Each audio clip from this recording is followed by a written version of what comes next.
All right, we got here a 65 Deluxe Reverb reissue that has been hand wired point to point, so that's cool, but we're having a strange issue. Plug into the normal channel, we got vibrato. We've got a lot of vibrato, like loud and clear.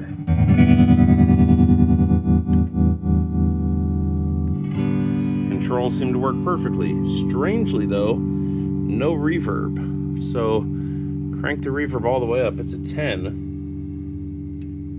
You can hear it engage, but no reverb, even when all the way up. Plug into the vibrato channel. Plenty of reverb. Okay, so let's go check out the circuit, see what's going on. And here she is. I'll just quickly, or actually slowly, go over this as I'm talking so you can maybe get an idea of what type of schematic this is, or people that are more familiar with this sort of thing may be able to get an idea of how this is wired. If you need to stop the video, pause at any point, zoom in on anything, go right ahead. There's 68K on here. Should be worth mentioning on the high and the low, I am getting 150K to ground and 1 mega ohm to ground with a cable plugged in.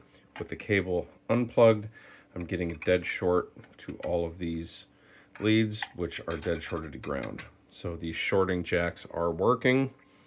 I checked, I believe these are the mixing resistors. They are 220K and they measure good.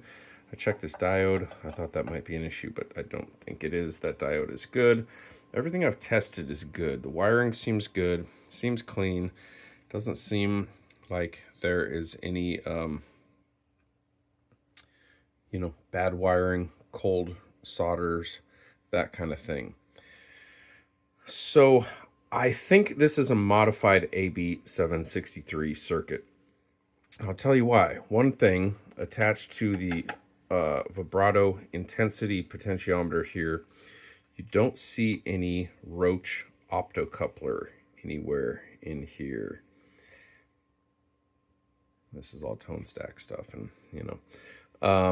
so I think this is modified. And I was just researching a 63 Reverb, and that original circuit, if I recall correctly, just off the top of my head, modulated the output tubes directly. So it wasn't an optocoupler, it wasn't like a harmonic tremolo kind of thing. It just directly modulated the output.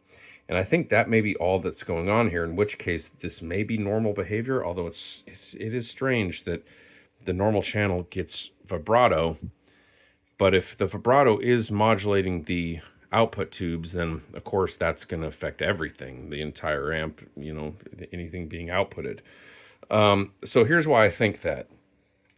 This middle lead here on the pot, you can trace over to here. We've got a resistor right here, and then this red wire goes directly to this first output tube. And that appears to be on pin 5? 6. Pin 6. I guess that's pin 6. So we're at this first output tube, pin 6. Again, right here, and then directly to the intensity on this vibrato pot. No Roach. This lead here goes over to here, goes through this capacitor, through this, through this capacitor, through another capacitor, over to here, through this resistor, then this yellow lead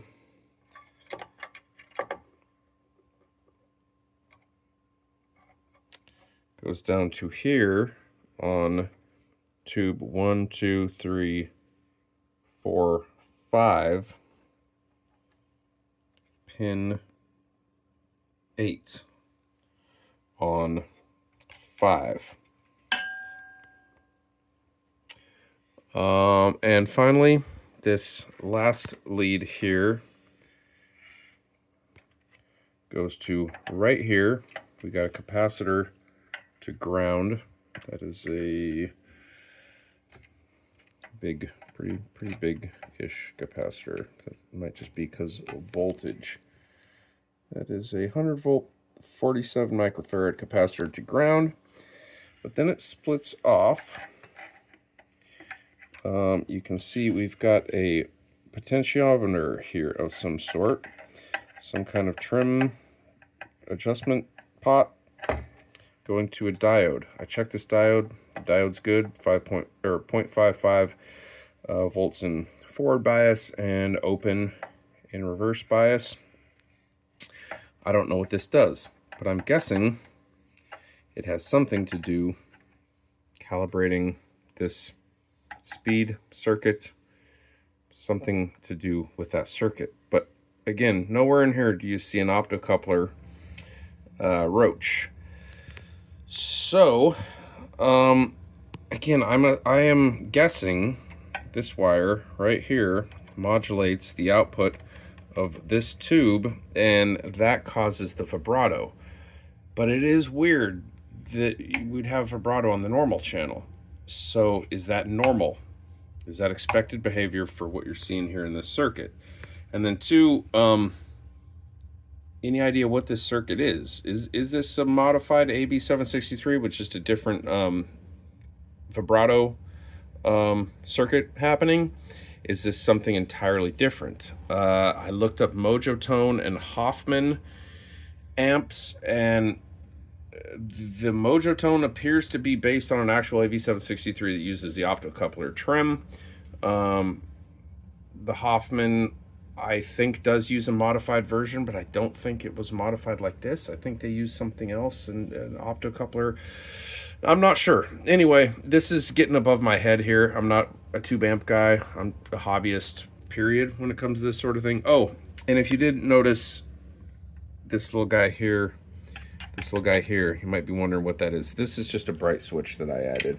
So that's off, 47 picofarad and 82 picofarad. And it's wired over here to the volume pot, and it is grounded. Grounded back here, and then grounded to the pot back here, so the input and output wires are shielded. And just to be safe, I did take this out of circuit.